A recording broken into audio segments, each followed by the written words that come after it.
Hi, I'm Leslie White, and I am going to be showing you some features on Seesaw. Maybe they're considered advanced features when you are ready to create your own activities, get into the block and the folders more detailed. So I'm going to start with the folders. Now, this is my teacher view, and I have set up my teacher account to have lots of folders. And I do that because it helps organization, it helps me find assignments and student work faster. If I was in a meeting and needed to show student work, instead of going to their name and scrolling through every single activity they have done, I could just go to whatever subject I need and find it a little quicker that way. I can tell you that any possible way I could think of to that I collect on work. I've made a folder for it. I have also added icons, and I did that by inserting emojis. And what was easy for me was to do this on my iPad because I could bring up my emojis very easy and find something that would match the word of the subject. And I think that that's great for kids, especially the younger kids. To help them find if they ever need to put something in a folder, and sometimes for adults too. But it just a visual to go with the word. So I've even broken up reading into just phonics, OG, and comprehension and fluency. I broke math not just for math, but I broke it up into number sense and math facts. So you can get real specific, and then of course you have your specials. And I even did social, emotional, and digital. I put e-learning and digital citizenship together. So that's ways you can make your folders. Now there's been questions about the student part. And I made myself a student, and their student part looks just like ours. And I will go to me being a student right here. I'm a student. And I just did a little note. And if I wanted to, if it wasn't already placed in a folder, like when I did this, this was not placed in a folder. So then the student could do that. And I could go down here. So if I'm a student at home and I see it's not been labeled, um, I could just hit my folders and the student could put it in a folder. And this happens at school sometimes when, for example, if I had the kids read um, their OG words that we wrote on their wipe off board. And that means they're doing it on the fly, nothing's pre made. They're going to videotape themselves reading for fluency, and then they're going to be prompted to put it in a folder because it's going to prompt either the teacher or the student to put something in a folder. And so the kids get used to knowing where to put something at. So their view looks just like ours. This is their student view, and they could hit their folders and put it in. Um, I know for right now, I'm making a lot of activities and sending them out, and I'm already putting them in a folder. So there's really nothing on the student part that they have to do. It's already made. And so then a parent could see their child's iPad or device, and the parent could hit their folder and go look at their child's work in each folder. So it's really no difference. It's either you're going to put it in a folder or the kids are going to put the activity in a folder. Um, our next thing to talk about is the blog. Now I got to get back into my teacher view um, on this. Okay, my teacher view is right here. So I am doing the blog this year, and this is this globe right here, and it's just a way for letting kids communicate with each other and letting parents see work. Right now, I am putting their work into the blog. They've not put anything into the blog. But I am trying to put things like if we're doing a get to know you activity, I am putting it into the blog for them. And I'm promoting for parents and kids to go to the blog and look at each other's things. So this is what the blog looks like. and it's like a little separate part from Seesaw. It has its own new page. It has its own URL, and you would copy this URL and send it out to parents. And when they click on it, it's going to take them right to the blog, and they're going to see work that I have published that they've done. And as you can see, kids could scroll through here and see their friends. They could also make a comment on their friend's work and say, "Ooh, that looks great. Great job," they might say to someone.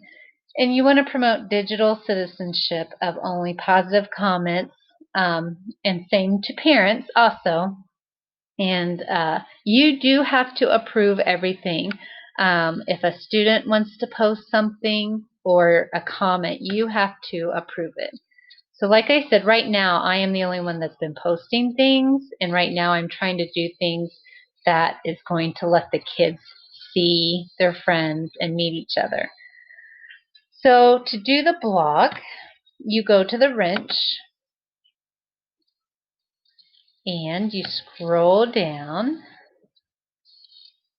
to where it says enable blog, and then you want students to post to blog. And I feel like for the little ones, they could get crazy on this very easily. So you have to really monitor and teach them what would be something to post to the blog. You don't want it to get it kind of out of hand. The blog settings show the folders. I do that. I'm going to keep my folders showing. Enable comments, and it says that they require approval. I did not put a password. That would just be burdensome, because then your kids or your families would always have to remember that password to be able to see anything, and this isn't going to anyone but families, so I don't have a concern about that. You could always change it if you needed to, but I don't really think it would be a concern.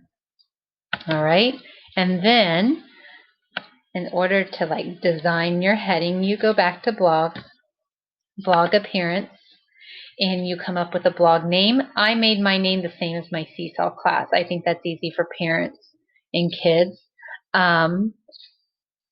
Then what you would want your URL to be, I just put that in there and it created that URL. A description, something very quick and easy to tell about the work. And then I copied and pasted in this heading.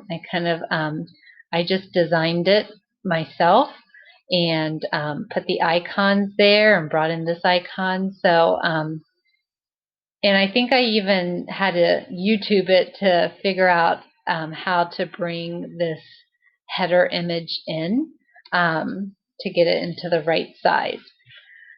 So that's the blog.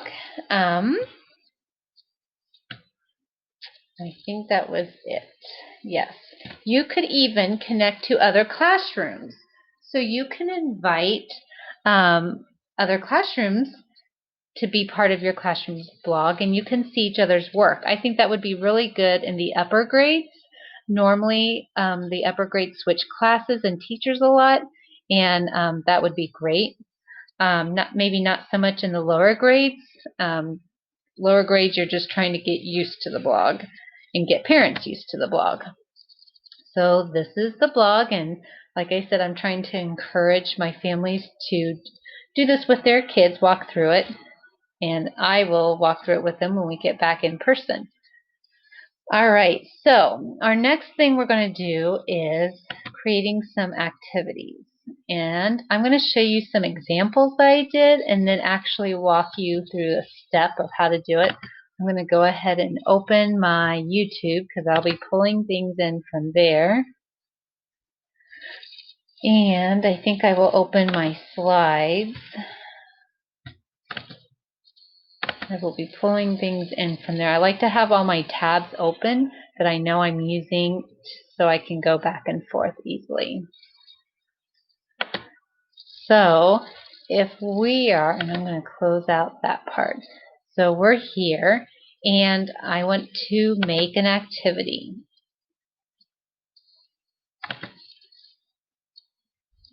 And you kind of have to start thinking differently on when you're creating an activity. of how you are designing it in Seesaw. So let's say the name of my activity, I'm going to maybe create one for, I've been doing some morning message for next Monday. Monday morning message and meeting. I can spell meeting right. And I'm going to put the date just to help me keep track. And I like to start, my morning message is just a note that I write to my kids. So they don't need to respond on a morning message. So I'm going to put it here in the multimedia example. It's nothing that they have to write on and respond back. They're just reading. So I use the note page and I start with the date, just like I would write it on big chart paper in the room.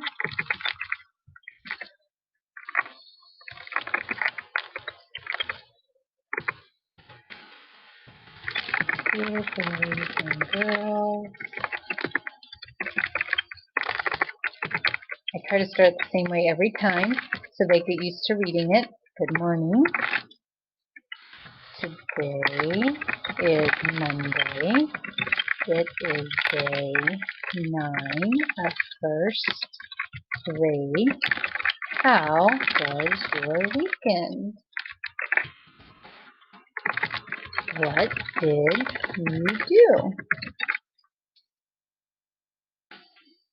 I have a fun book to read to you today. I hope you like it.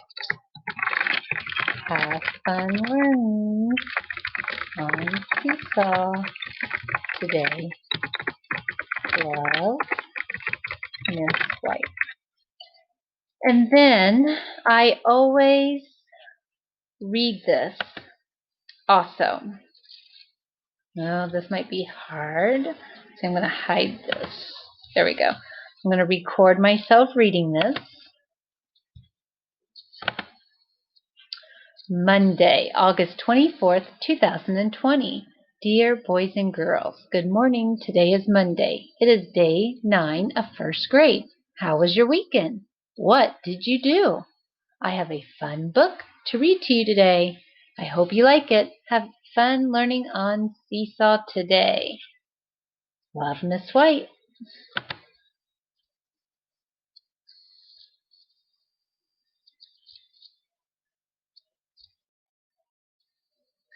Now I'm going to hit the check mark, and I do want to edit my note.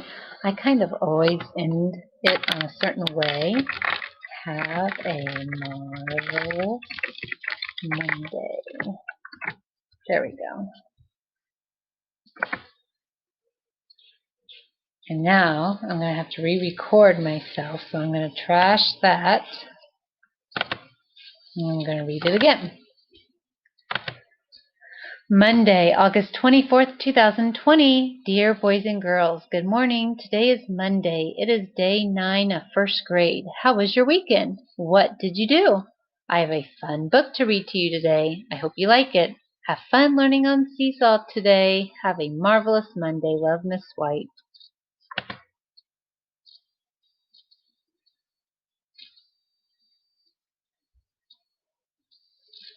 Okay.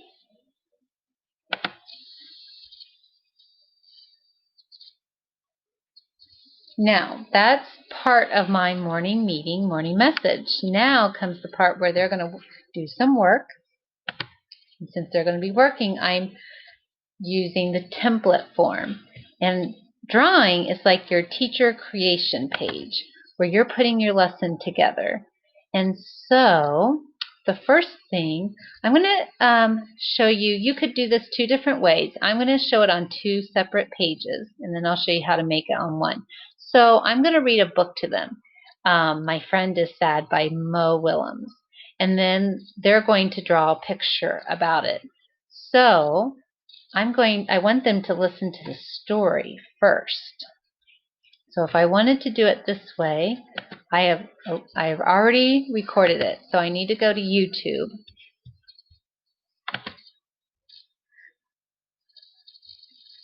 And there it is. But when I bring anything off YouTube. I always put it through Youpir, and they will let you, if you go to that website, drag a button up to your bookmarks. Then the kids aren't getting into all this other junk over here. So my video is playing, and I'm just going to hit my Purify button, and it cleans it up right here, right there. And I'm going to copy this link. Now my kids are just going to see that book. I'm going back to Seesaw, and I'm putting the link right here. So it was the 3 buttons. I have my book. I'm going to link it. And I want them to listen to the story first before they do their little activity, writing activity. So there it is. And the link to it is right down here in the corner. And sometimes that's hard for parents, or if they're navigating with their kid or the kids, to find it. They just want to start clicking on this, and it doesn't always open. They have to hit the link first. So to try to help them see it, I hit the quotation marks and I try to put a caption. Make sure to hit the link in the bottom left corner first to play the video. And then you just have to click off of it, and it's there. Now that's my first page because I want them to listen to the story first, but then I want them to do an activity, so I'm going to add a page. And I want them to, I'm going to put a title to it. Draw you and a friend playing together. Make sure to label. Okay. And now I need to fix that. So you hit this button and it lets you fix it how you want it.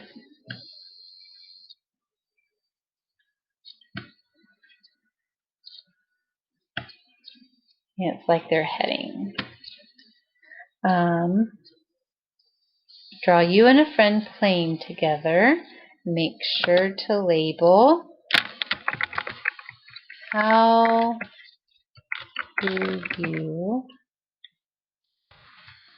cheer up a sad friend?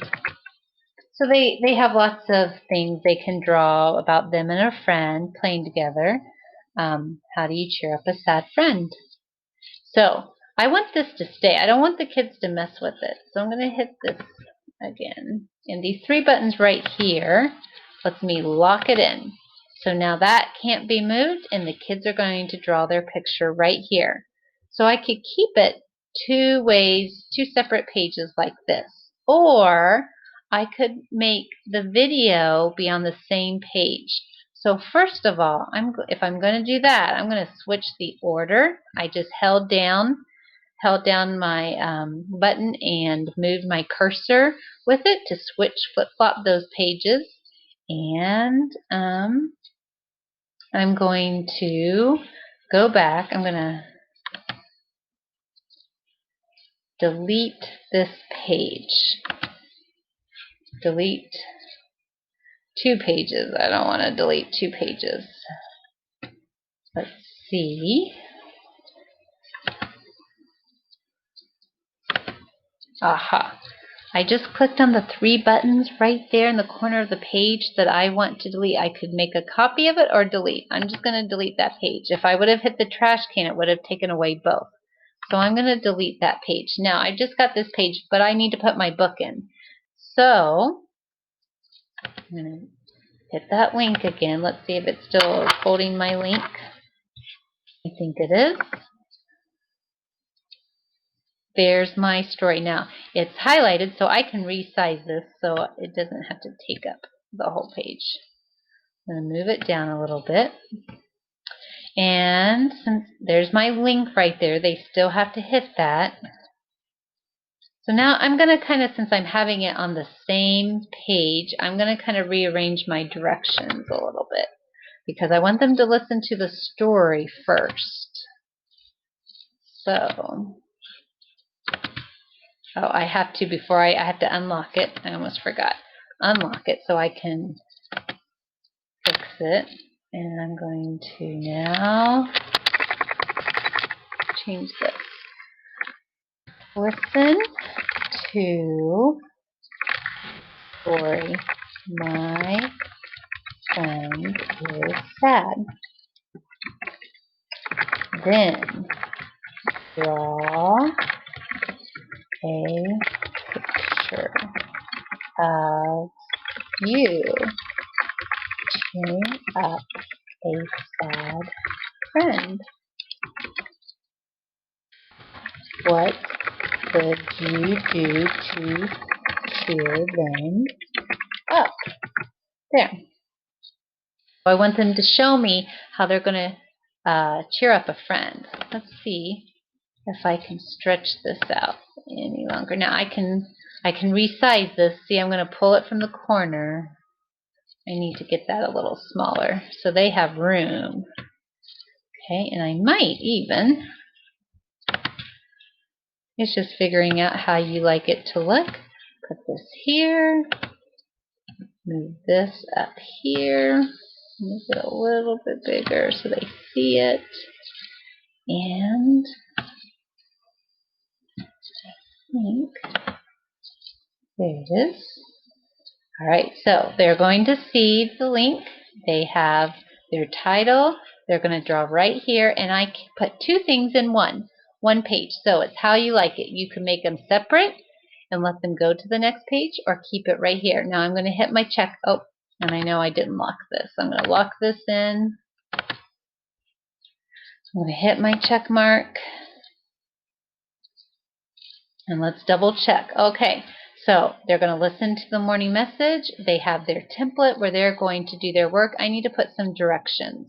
There are Seesaw shortcuts, and shortcuts have icons.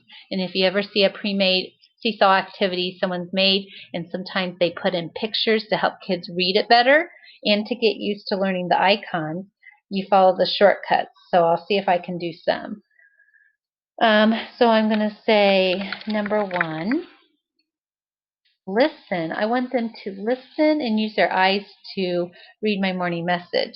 And there's no icon for listen, but I have an extension of an emoji keyboard, and I've been using the ears and the eyes a lot.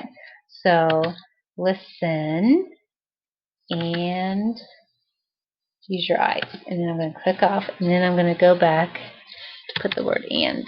Listen and watch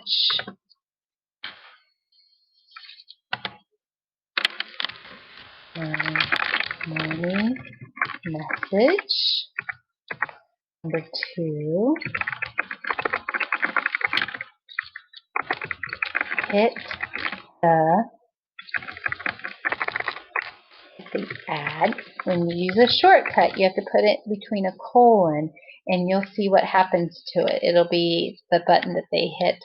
Hit the add button to listen. I'm going to use my ear again.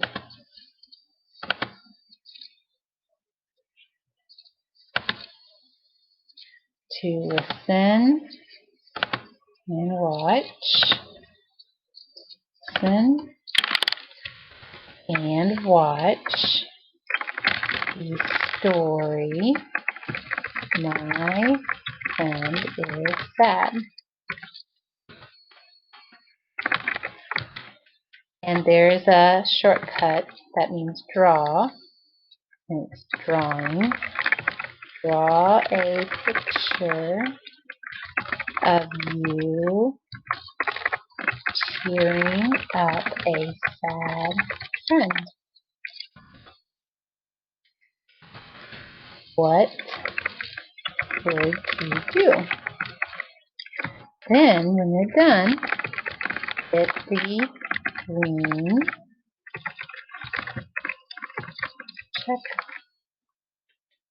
hit the green check mark when you are done. I think I want them to use their mic too. So I'm going to add number 4 and make this number 5. Use your mic, and I put that in for a shortcut. Use your mic to tell about your picture. Okay, so there's directions. You'll see what happens. We have everything we need. We're going to hit save. And here it is. Do you see how these pictures replace my words? So there's our morning message. Here's our template. And you can see my icons are in here. When I hit add, it hit the add response button. The drawing was the drawing tool, the mic, and we have it. Now this is for Monday, so I'm going to go ahead and assign. I just go ahead and put it, it's all assigned to everyone. I put it in my folders right away.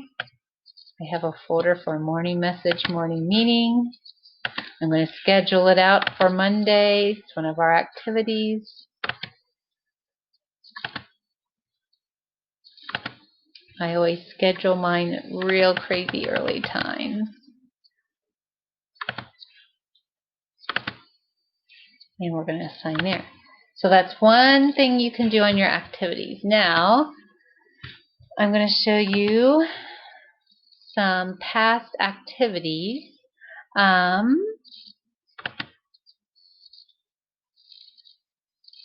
Let's see, I better just stick with what's already assigned. So let's find one that has a Google slide in it. This right here is one that I just took a photo of. I did a video of myself watch my video and listen to me read, and then I took a photo of the sheet, and they had to read it. So let's do. Let's click on it first. So this would be that multimedia example, and then if you would hit the add response, I'm going to be a sample student. I put it into one page, but this is just a photo, and I went to that drawing part, and I uploaded my picture, and that was that. And then they're going to hit their mic and just read. So, all right, so let's see. Let's find one where I had several other things they had to do. Okay, so I made my Bitmoji Classroom be my daily check-in. So we click on this. This is my Bitmoji Classroom. In my Bitmoji Classroom, all of these extra things are linked to something. But to be able to do something, you have to click the link. That kind of opens the page. And now we're in my Bitmoji Classroom, and you can see my cursor changes when I'm hovering over something. So each of these things is linked to something else. It's linked to a video of them counting. These things in here are the weekly overview. So these are linked to either a Google Doc or a Google Slide. And as you can see, these still work and are opened. So if we would click on this, if you were a parent or a student, they're going to click on this and they see their overview of their weekly OG lessons. Now, they could also go to their OG lessons by clicking on these words. These are all linked to the videos. So you can see that you can just do link upon link and it all works. I'm going to close out. So we're back here, but I do my daily check-in as a Google form right here. So if they click on that, I try to put this in their activities, so it's one of their first things they see. They have to fill out their Google form, and that's their check-in. So you can see this was an activity. I'm going to X out of this. We're back here. And that's really all they have to do. wouldn't have to hit an add response. They could just work from here. My kids have gotten used to hitting the add response, and it just sends me something blank, and I just approve it. That's no big deal. But you can see that you can bring in slides and other links. There was another morning message. See if I have anything else. This was an OG activity, and we saw it on that chart, but instead of a chart, we put it all in one activity page. So what we did, you can see how many pages are here, and we just copied the link. We took it through Youpir, copied the link, and it put it right here. They watch that video, they hit the slide, they go to the next part of their OG lesson, and then when they get done with the directed lesson, we made a heading, and they're going to take a photo. They're going to insert their photo right there, and it looks like it's drawing on here. So they could upload a video because they are working if they took a picture, or they're doing their own on a separate piece of paper. They're watching my video of the lesson, and they're doing it on a separate piece of paper. So they have iPads, and they could just use their video camera on their iPad and take a picture. So we put that all in one activity. So you can see that there's lots of things that you can do with creating your activities. Remember where you go, that teachers have to think about when you're designing an activity, or how many steps you want to do. You create an activity and you name it, and you're going to be thinking and making it in this drawing part. That's where you bring in all your parts to your lesson. All right, I think that's it on some advanced parts of Seesaw. Hopefully you've picked up a few ideas, and it's just being creative and thinking how you can put that lesson into Seesaw and have them do all kinds of things with creating and doing many things in one activity. See how creative you can get. I hope you enjoy this and have fun creating on Seesaw.